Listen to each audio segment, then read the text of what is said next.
Welcome back to my channel. So in this video I will tell you that how to send PayPal payment links. So before starting this video, make sure to like this video and subscribe to my YouTube channel for more tips and tricks like this one. So first of all, you will open up PayPal and make sure that you are logged in with your PayPal account. Then you need to tap on the three lines at the top right here, and then you will see we have bunch of different options here.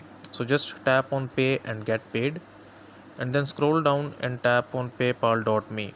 Okay, so we will wait until this is open. So help people know it's you they are paying. Okay, so with a photo and unique link, people can see you have a PayPal account.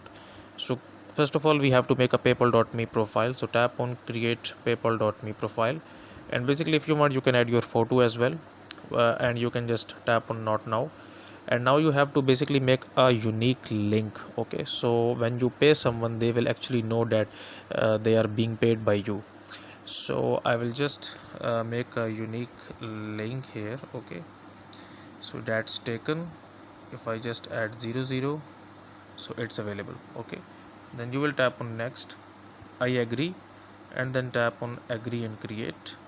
And right now it's not doing it because I don't know what's the problem, but that is the way.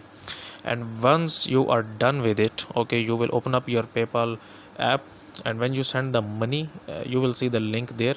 And when you basically when you pay someone, they will basically now get to know that they are being paid by you. So that's it for this video, guys. If you find it useful, kindly like this video and subscribe to my channel, and I will meet you in the next video.